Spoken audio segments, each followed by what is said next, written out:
കുറിച്ചൊരു ദീർഘമായ വിശദീകരണത്തിന്റെ ആവശ്യമുണ്ട് എന്ന് എനിക്ക് തോന്നുന്നില്ല.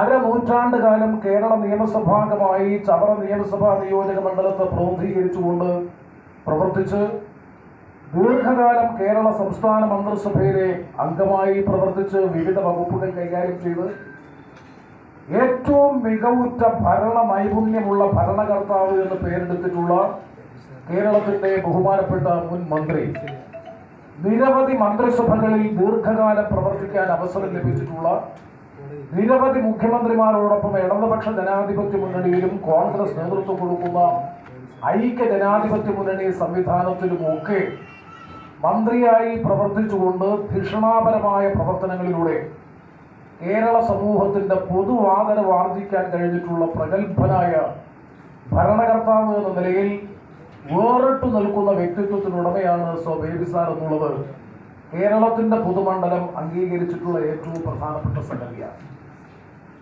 അതുപോലെ തന്നെ RSPയെ സംബന്ധിച്ചിടത്തോളം, RSPയുടെ രാഷ്ട്രീയത്തെ സംബന്ധിച്ചിടത്തോളം കരിമണൽ തൊഴിലാളികളെ സംഘടിപ്പിച്ചുകൊണ്ട്, ഞാൻ അതിൻ്റെയൊന്നും ചരിത്രവും വിശദാംശങ്ങളിലേക്കൊന്നും ഈ അവസരത്തിൽ കടന്നു പോകാൻ ആഗ്രഹിക്കുന്നില്ല.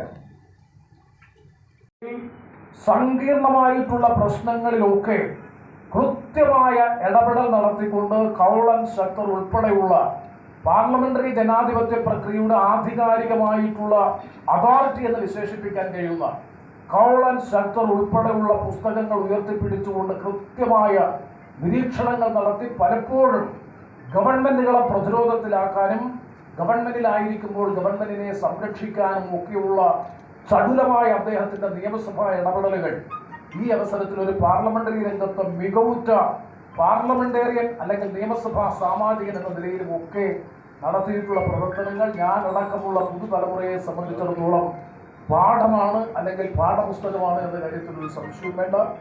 എല്ലാവരുമായി നല്ല സൗഹൃദവും സാഹോദര്യ ബന്ധവും, അതുപോലെ തന്നെ പാർട്ടി സഖാക്കളെ സംബന്ധിച്ചിടത്തോളം ഒരു പ്രത്യാശയും പ്രതീക്ഷയും നൽകിക്കൊണ്ട് ഈ പ്രസ്ഥാനത്തെ റവല്യൂഷണറി സോഷ്യലിസ്റ്റ് പാർട്ടിയെ കെട്ടുറപ്പോടെ ഐക്യത്തോടുകൂടി സംഘടനാ രംഗത്തും രാഷ്ട്രീയ രംഗത്തും മുന്നോട്ട് നയിക്കുന്നതിലൊക്കെ നിസ്തുലമായ പങ്കുവഹിച്ച അദ്ദേഹത്തിന്റെ ജ്വലിക്കുന്ന ഓർമ്മകൾക്ക് മുമ്പിൽ ആദരവോടുകൂടി ഈ അവസരത്തിൽ സ്മരണാഞ്ജലി അർപ്പിക്കാൻ ഞാൻ ഈ അവസരം പ്രയോജനപ്പെടുത്തുകയാണ്.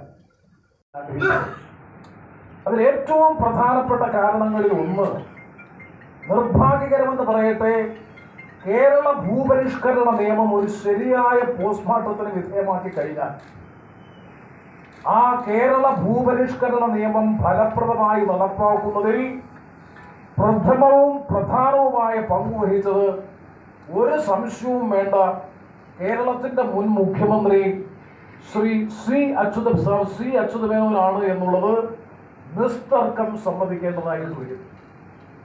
ആ കാര്യത്തിൽ എടുത്തിട്ടുള്ള നിലപാടുകൾ ഞങ്ങളിത് ചർച്ച ചെയ്യാനുള്ള പ്രധാനപ്പെട്ട കാരണം 1970 മുതൽ 77 വരെ കേരളത്തിന്റെ റവന്യൂ മന്ത്രിയായി പ്രവർത്തിച്ചിരുന്ന അദ്ദേഹം, പ്രഗത്ഭനായിട്ടുള്ള കേരളത്തിന്റെ റവന്യൂ മന്ത്രി എന്ന നിലയിൽ ബേബി സാർ ഈ കാര്യത്തിൽ എടുത്തിട്ടുള്ള പ്രവർത്തനങ്ങൾ ശ്രീ അച്യുതമേനോനോടൊപ്പം ചേർന്ന് ഫലപ്രദമായ നിലയിൽ കേരള ഭൂപരിഷ്കരണ നിയമം പ്രാവർത്തികമാക്കുന്നതിൽ നിർണായകമായ നേതൃപരമായ പങ്ക് സഖാവ് ശ്രീ അച്യുതമേനോനോടൊപ്പം സഖാവ് TV തോമസിനോടൊപ്പം അത് ഫലപ്രദമായ നിലയിൽ കേരളത്തിൽ പ്രാവർത്തികമാക്കുന്നതിന് നേതൃത്വം കൊടുത്തയാൾ കേരളത്തിന്റെ അന്നത്തെ റവന്യൂ മന്ത്രി ബേബി സാർ ആയിരുന്നു എന്നുള്ളത് ഈ അവസരത്തിൽ പ്രത്യേകം പ്രസ്താവ്യമാണ്. ഇന്ന് വോയിസ് റെസ്റ്റ് ആയതുകൊണ്ട് തന്നെ എത്താൻ സാധിക്കാത്ത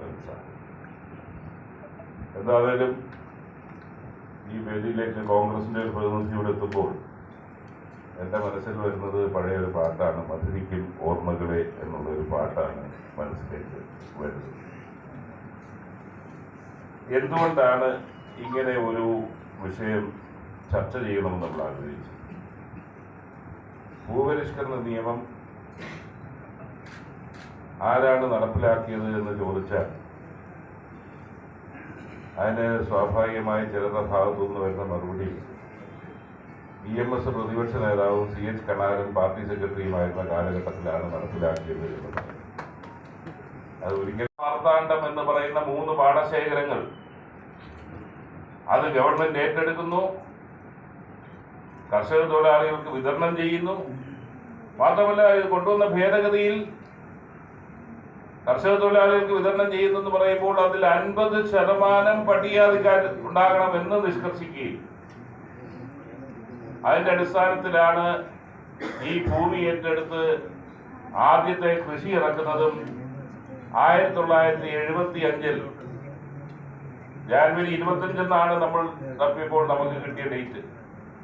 1975 ജാനുവരി 25 മലയാറ്റൂർ രാമകൃഷ്ണന്റെ ഒരു ലേഖനത്തിൽ പറഞ്ഞതുപോലെ ഒരു വെളുമ്പനും ഒരു കറമ്പനും ആ കൊയ്ത്തിന് തൊഴിലാളികളോടൊപ്പം നേതൃത്വം കൊടുത്ത് ആദ്യത്തെ ഇത് കൊയ്തെടുത്ത ആ സംഭവം സഖാവ് അച്യുതമേനോനും സഖാവ് ബേബി ജോണും നേതൃത്വം കൊടുത്ത സഖാവ് കെ കരുണാകരനടക്കമുള്ളവർ അവിടെ സന്നിഹിതരായി. തുടർച്ചയായിട്ടാണ് വരുന്ന ദേശീയ പ്രസ്ഥാനത്തിന് വരെ ഗുരുവായൂർ സത്യാഗ്രഹവും വൈക്കം സത്യാഗ്രഹവും എല്ലാം. അതിനെ തുടർന്ന് 1939 കേരളത്തിൽ ആദ്യമായി കമ്മ്യൂണിസ്റ്റ് പാർട്ടി പ്രേമേന്ദ്രൻ പറഞ്ഞതിന്റെ ഭാഗങ്ങൾ അവിടെയുണ്ട്. അതിന് മുമ്പായി ആ കമ്മ്യൂണിസ്റ്റ് പാർട്ടി 39 രൂപീകരിക്കുമ്പോൾ എന്തായിരുന്നു കേരളത്തിലെ സ്ഥിതി? ഇവിടെ ഞാൻ പറഞ്ഞ എല്ലാം അതിൻ്റെ ക്രൂരമായ വശം ഞാൻ പറഞ്ഞിട്ടുണ്ട്. അങ്ങനെയുള്ളൊരു നാട്ടിലാണ് 39 കമ്മ്യൂണിസ്റ്റ് പാർട്ടി ഉപയോഗിക്കുന്നത്. ഇപ്പൊ കമ്മ്യൂണിസ്റ്റ് പാർട്ടി എന്ന് പറഞ്ഞ ആളുകൾക്ക് ഇപ്പം മാർക്സിസം എന്ന് പറയുന്നത് വളരെ ലളിതമായൊക്കെ പറയുന്നുണ്ട് പല ആളുകൾ.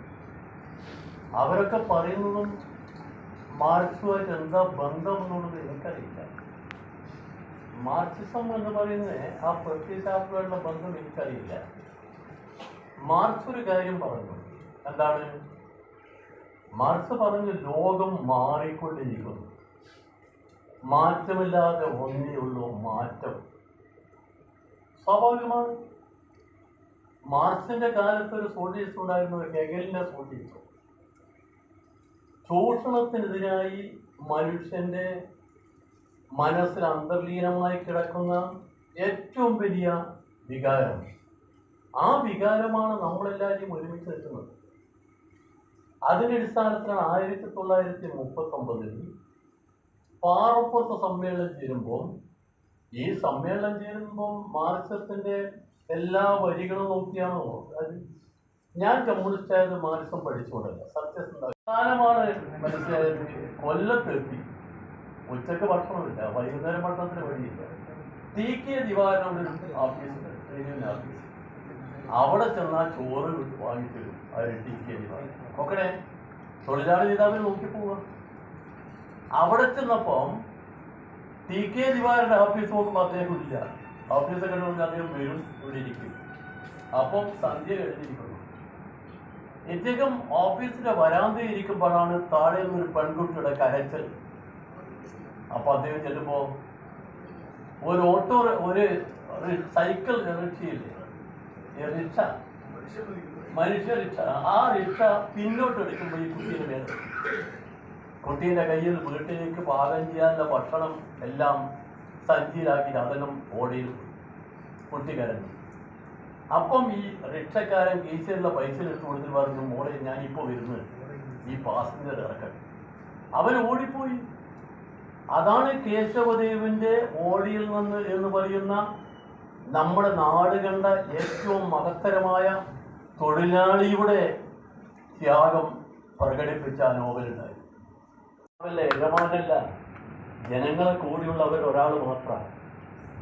സ്ഥാനമാനങ്ങൾ എന്ന് പറയുന്നത് സ്ഥിരമായിരിക്കണമെന്നല്ല കേട്ടോ.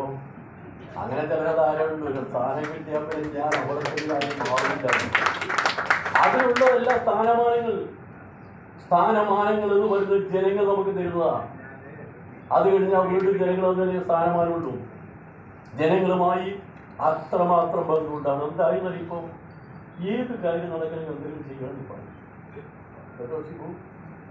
ഏത് കാര്യത്തിൽ എന്തെങ്കിലും കൊടുക്കണം. എൻ്റെ അടുത്ത് ഉണ്ടെന്നേ ഒരാളില്ല. എൻ്റെ അടുത്ത് ഞാൻ ഇരിക്കുന്ന മുറിയിൽ ഒരാൾ ഒരു ശുപാർശക്ക് വന്നയാൾ മോശക്കാരനല്ല, ഒരു ദൈവത്തിന് സ്വന്തമാണ്. എന്ന് പറഞ്ഞ ഒരു അച്ഛനാണ് പള്ളിയിലച്ഛൻ. അയാൾ രണ്ടാളെയും കൂട്ടി ഒരു കാര്യത്തിൽ അപ്പൊ പറഞ്ഞ കാര്യം വളരെ പെട്ടെന്ന് സഹായിക്കാൻ പറ്റുന്ന കാര്യം ഞാൻ വിളിച്ചപ്പോൾ തന്നെ പറഞ്ഞു. അപ്പോൾ അത് സന്തോഷം സാർ പോയപ്പോൾ ഞാൻ എൻ്റെ മുറിയിലൊരു പൊടി ഞാൻ ചെയ്തപ്പോൾ പൊടി എനിക്കങ്ങനെ ഒരു പൊടിയില്ലല്ലോ. ഞാൻ പതുക്ക ഇയാളെ വിളിച്ചു, അച്ഛോ ഒന്ന് പറഞ്ഞു. അച്ഛൻ വന്നു. ഞാൻ അച്ഛനോട് പറഞ്ഞു, അച്ഛോ ഇതാരതായി പൊടി? സാറിൻ്റെ പൊടിയാണ് കൊടുത്തല്ലേ. ഞാൻ വരുമ്പോൾ കുറച്ച് അണ്ടിപ്പരിപ്പ് ഒരുവിനെ വാങ്ങിയതാ. അത് സാറ് വെറുതെ എനിക്ക് തിന്നാൻ വേണ്ടി കൊടുന്നതാ. ഞാൻ പറഞ്ഞു, പിന്നെ അച്ഛൻ പറയണ്ട എന്നോട് ഞാൻ അണ്ടിപ്പരിപ്പ് കൊണ്ടുവന്നു. അല്ല അതല്ല, സാറിനോട് പിന്നെ നമ്മളോട് ബന്ധമില്ല. ഞാൻ പറഞ്ഞു, അച്ഛോ ഇത് ശരിയല്ല കേട്ടോ. സാധാരണഗതി അതിൽ ഞാൻ പറയേണ്ട ഒരു വാക്ക് ചതി എന്നാണ്. പക്ഷെ അച്ഛനോട് ആ വാക്ക് ഞാൻ പറയില്ല. അച്ഛൻ്റെ സ്ഥാനം വിളിച്ചു. അച്ഛൻ അത് എടുത്തു പോയി. അതിൻ്റെ അർത്ഥം എന്താ? ഒരു പൊതുപ്രവർത്തകന് ഏതെങ്കിലും കാര്യത്തിന് കാണാൻ വേണ്ടി പോകുമ്പോൾ അവൻ എന്തെങ്കിലും കൊടുക്കണമെന്നൊരു ധാരണ അറിഞ്ഞോ അറിയാതെയോ നാട്ടിൽ വളർന്നിരിക്കുന്ന സുഹൃത്തുക്കളെ അത് അപകടകരമാണ്. ജന്മിത്ത നിരോധനത്തിന് വേണ്ടിയുള്ള നിയമനിർമ്മാണങ്ങളാണ്. അപ്പോൾ അതിലെ ആദ്യ നിയമനിർമ്മാണം 1951 UP നിയമസഭയാണ് പാസ്സാക്കുന്നത്. ജമീന്ദാരി നിയന്ത്രണം, അബോളിഷൻ ഓഫ് ജമീന്ദാരി സിസ്റ്റം എന്ന് പറഞ്ഞുകൊണ്ട് 1951 UP നിയമസഭ ജമീന്ദാരി സിസ്റ്റത്തെ അബോളിഷ് 50-ൽ തന്നെ നിയമം പാസ്സാക്കിയിട്ടുണ്ട്. പക്ഷെ നമുക്കറിയാം, നമ്മുടെ ഇന്ത്യൻ കോൺസ്റ്റിറ്റ്യൂഷനിൽ ആർട്ടിക്കിൾ 31 എന്ന് പറയുന്ന റൈറ്റ് ടു പ്രോപ്പർട്ടിയാണ്. വ്യക്തികൾക്ക് പ്രൈവറ്റ് പ്രോപ്പർട്ടി, വ്യക്തികൾക്ക് വ്യക്തിഗത സ്വത്തവകാശത്തിന് വേണ്ടിയുള്ള ഒരു ഭരണഘടനാ പ്രൊവിഷൻ തന്നെ ഉണ്ടായിരുന്നതുകൊണ്ട് ഇത്തരം നിയമനിർമ്മാണങ്ങൾ കോടതികളിൽ ചോദ്യം ചെയ്യുന്ന സാഹചര്യം. ആ സാഹചര്യത്തിലാണ് ഇന്ത്യൻ ഭരണഘടനയുടെ ആദ്യത്തെ അമെൻമെന്റ്, first അമെൻമെന്റ് of Indian constitution, article 31A-യും 31B-യും Indian ഭരണഘടനയിൽ ഇൻകോർപ്പറേറ്റ് ചെയ്തു.